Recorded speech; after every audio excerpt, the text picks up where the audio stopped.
بسم الله الرحمن الرحيم السلام الله عليكم ورحمة الله وبركاته صاحبيال رمضان وناكسن ميلول بو aad joogtiin soo dhawaada ayaan idin leenahay mar kaleeto waxaanu soo bilawnay taxane ku saabsan suuqa sarifka lacagaha qalaad oo aan idin af Soomaaliyeynay si bulshada Soomaaliyeed ama qof walba ay fahmi karo luqadda aan ku hadlayo oo uga faa'iideysto fursadan ganacsi ee loo yaqaano forex taas oo aan isku daynay in macluumaad alla wixii aad uga baahan tahay in aan ku af Soomaaliyeyno inta badan macluumaadyada aan la wadaagno bahda YouTube-ka waa ay kooban yihiin laakiin sidoo kale waxaan leenahay channel anaga qaas noo ah oo Telegram ah insha Allah duu Ilaahay yiraahdo mid public ah ayaa jiro kaasna waxaan idinku la wadaagi doonaa qaybta hoose ee description-ka okay waxaan noo soo socday taxana aan ku baranaynay suuqa sarifka lacagaha qalaad ee loo yaqaano forex-ka hadduu Ilaahay yiraahdana waxaan caawa idin la wadaagi doonaa استراتيجية ير عوا وكسابسن سوقان مادام أسو فهمتي فرصة فورك سيدا أي كتمد إيه سيدا لوغا شاقيستو إيه وقت يدا إيه غورتا هدو إلهي يراهدنا عوا حلي يدا أغفي عن إيه مالها أغفي عن إلا يقلك رسوقا إيه حلي والبو أما كالفرد والبو إفرن سوقان واحد السعودة أما لعقاها في عن إلا قتل القرين كرهدو الله أقود إليه يراهدو أوكي waxaan soo diyaariyay marka 10 yar oo kooban oo aan raba haduu Allah awood la yiraahdo in aan idin la wadaago soo dhawaada mar kale saaxiibayaal 10 kan caawa uu kooban yahay haduu Ilaahay yiraahdo wuuna ka koobnaan doonaa 10 ka horeeyay waana wax aad iyo aad muhiim ah suuqan marka la joogo sababtoo qofka suuqan raba in uu ka shaqeysto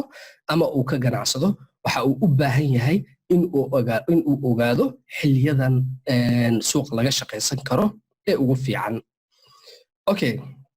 hortiina waxa ka muuqda marka sawir oo aan idinkugu talagalay in aan idinkugu cadeeyo si aad wax badan uga fahantaan suuqan koowaad furan waa suuqa Asia iyo labada suuq kale ee European-ka iyo Mareykanka ayaan soo qaadanay waxaan rabaa marka inaad fahantid haddii suuqan Asia marka uu furan yahay lacagahee badanaa most liquid currency pairs ah oo awood badan suuqa ku leh ama dhaqaaqooda ugu badan sameeya lacagahee waa marka la joogo suuqan Asia suuqa Asia waxa ugu dhaqaaqa badan waa lacagta dollarka iyo Japanka lacagta euroda iyo Japanka lacagta Aussie loo yaqaan ee Australian dollarka iyo Japanka sidoo kale Australian dollarka iyo lacagta dollarka Mareykanka iyo sidoo kale lacagta New Zealand dollarka iyo Mareykanka waxa ugu dambeeya marka waa euro iyo AUD marka maadaama aad tahay ganacsada suuqan ka shaqeysta ama aad tahay qof raba in uu suuqan barto si uu wax badan uga fahmo kadibna uu ugu soo biiro uga mid noqdo ganacsatada suuqan ka faa'iideysata waxa muhiim ah loo baahan yahay qofka in uu ogaado lacagahee suuqa xilliyada ugu muhiimsan ama xilli walba kal fadhi walba la joogo lacagahee ugu dhaqaaqa badan okay xilliga Asia waa ka soo sheekeynay waxa ugu dhaqaaqa badan waa 60 lacag ee hortiina ka muuqda okay istiraatiijiyada lagu galaa marka suuqan Asia markii uu furan yahay istiraatiijiyada ugu badan ee suuqan looga shaqeysto waa istiraatiijiyada ranging-ka ama suuq kor iyo hoos u dhaxeeya oo halkan ay idin soo dhigay sawir yar oo aad fahmi kartiin istiraatiijiyadan marka badanaa waxa looga shaqeystaa xilliyada kal fadhiga suuqan Asia ama Sydney uu furan yahay support iyo resistance ugu badan ama suuq ranging ama consolidation ku jiro okay isla fursadda labaad waa suuqa European session-ka oo ah kan ugu fiican marka la joogo suuqan sarifka lacagaha qalaad forex-ka waana suuqa ugu xamaasada badan uguna fursadaha badan ee lacagaha ugu badanna laga shaqeysto 7 subaxnimo markay tahay marka ama 1 saac subaxnimo sida caadiga ah xilliyadu way isbedelaan qaboobaha iyo kuleelaha way kala duwan yihiin laakiin sida caadiga ah marka waqti walba ay ku tahay waxa jirto GMT ayaa lagu xisaabiyaa meel walba aad caalamka ka joogtid laakiin waqti walba ay ku tahay hadiiba mar uu furan yahay suuqa London ama European session-ka uu furan yahay istiraatiijiyada ugu muhiimsan ee looga trade gareeyo suuqan iyo lacagaha ugu badan ee dhaqaaqo okay suuqa London markuu furan yahay all currency pairs kulli lacagaha ugu badan ama lacagaha ugu waaweyn suuqa ama all of them waxa ay leeyihiin most liquid currency pairs waa lacagaha ugu awooda badan ee ugu dhaqaaqa badan استراتيجية suuqan European-ka looga shaqaystana waa break out ama jabsasho sida aan ku soo qaadanay cashiradii ka horreeyay oo asagana hadduu ilaahay yiraahdo dib aa ugu daawan kartid page-keena Halbeeg SOS Empire okay waxaa ku soo haray marka suuqa saddexaad ee aan rabno in aan asna wax ka ogaano waa suuqa Mareykanka ama New York caadiyan anaga markay noo tahay 8 saac ama 2 duhurnimo xilliga qadada ayaa la furaa oo dhanka Jarmalka ay ka tahay laakiin qof walba waqtigiisa ayuu ku xisaabsanaa email walba oo caalamka uu ka joogo GMT-ga asaga ee markaas ay u tahay okay suuqa Mareykanka marka uu furan yahay marka lacagaha ugu awooda badan ee dhaqaaqa ugu badan suubiya waa lacagta Mareykanka iyo CAD oo ah Canadian dollarka lacagtan Mexican dollarka iyo USD oo ah asna lacagta Mareykanka iyo sidoo kaleeto lacagta dollarka Mareykanka iyo lacagta Brazil ee ayadana ah Latin America marka waxaa la rabaa in aad fahantid suuq walba ee furan iyo xaaladda markaasi jirto in lacagaha ugu badan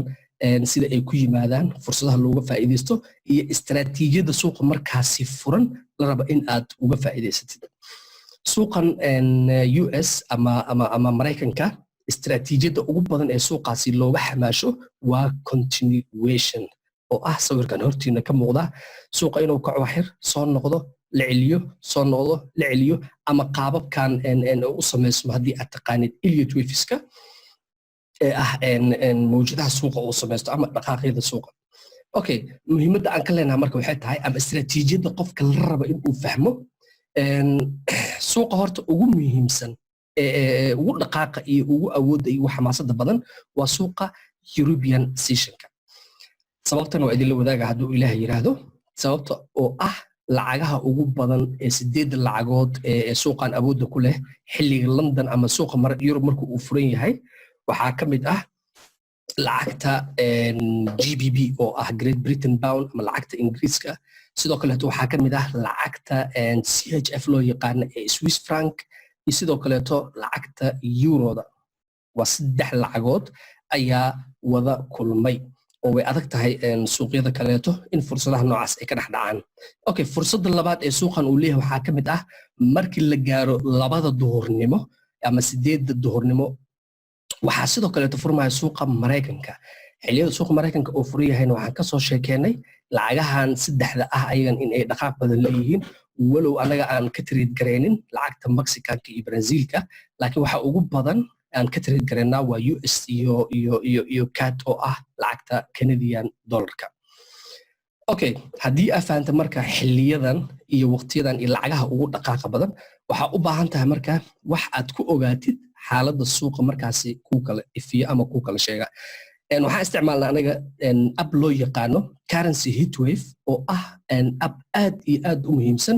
loona baahan yahay qof walba oo raba inuu xirfadan ka shaqaysto inuu mobilkiisa ama wax alla waxay aalad uu isticmaalo uu ku haysto si uu u ogaado xamaasadda suuqa iyo lacagaha markaasi suuqa ku jiro awoodaha ay leeyihiin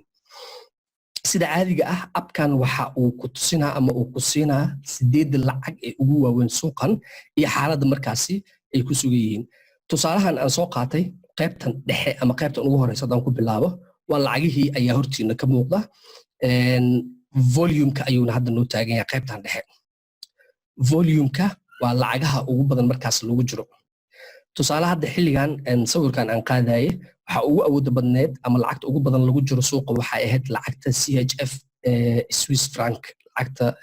Switzerland laga leeyahay waxaana ugu hooseysay ama ugu liidatay lacagta New Zealand dollarka oo dadka ugu yar ay ku jireen isla sidoo kale waxa uu ku siinaa marka nambaro waxaa jiro ilaa 9 nambar ah oo ku kala sheegayo xamaasadda iyo dhaqaaqa iyo awoodda markaasi suuqa ay ku leedahay tusaale haddii aan u soo qaato lacagta euro oo ah markaan 4 iyo lacagta AUD ee Australian dollarka oo ah 1.7 hal awood ahaan waxaad dareemaysaa in lacagta AUD-da ama Australian dollarka ay dhacsan tahay ee euro ka awood badan tahay qofka marka raba suuqa inuu ka shaqeysto waxa uu u baahan yahay in uu helo meel uu ka ogaan karo lacagihii iyo xaaladaha ku kala sugan yihiin iyo sida ay u kala awood badan yihiin okay intaas markaa fahantid كل أنت لمن صورة عندها سيمري وحبذا أي فهم أي كعب بحدور هدو إلهي رادو إسلا سيدو كلاته قيبتان وحكو يالا وحلو يقانو مولتي تايم فريمز أو وقتيدا كلا دوان ee lagu cabirto tusaale ahaan waxaa samayn kartaa saacadii ugu dambeysay labadii saac ugu dambeysay iyo afarta saac iyo maalintii iyo wiigii xaaladaha lacag walba ay ku sugneed ayaad soo ogaan kartaa laakiin marka ugu horeysa waxa muhiim ah ee la rabaa qofku waa inuu kusoo degsado mobilka uu markaasi isticmaalo ama tablet ama laptop wax alla wixii markaasi adiga haysatid si aad u aragtid lacagihii oo live ah sababtoo ah lacagtan sawirkeedu mar hore ayuu ahaa waana just wax aan ugu talagalay tusaale ahaan si aad u fahantaan okay inta marka waxaa noo yaala hadduu ilaahay yiraahdo waxaa jiro 4 kal fadhi oo caan ah sida caadiga ah waxaa soo shaneeya waa Frankfurt oo ah xarunta ganacsiga ee Yurub Jarmalka inta kale waa London iyo New York iyo sidoo kale Tokyo iyo suuqa ugu dambeeya ee Sydney badanaa markuu London furan yahay Frankfurt way isla furan yihiin waa isla European Sessionka ee lacagaha Yurubta haddii ay London fasax tahayna Frankfurtna waa fasax oo way xiran tahay badanaa way isla shaqeeyaan waa laba suuq is hoos yaala ee laga maamulo Yurub maadaama Ingiriiska uu isticmaalo lacagta poundka Frankfurt ama Jarmalka ama EU oo dhanna laga isticmaalo lacagta euro waxa uga wakiil ah Frankfurt waxa caadiyan marka shaqeeya waa 4 kal fadhi oo lagu daray Frankfurt oo ah Jarmalka taas oo ka wakiila lacagta euroda haddii intaas aad soo fahanto marka waxa loo baahan yahay suuqan in aad ogaatid xillige ayaa ugu muhiimsan oo aan ka trade gareyn karaa si aan suuqii faa'iido uga suubiyo taasna waa ka soo sheekeynay oo suuqa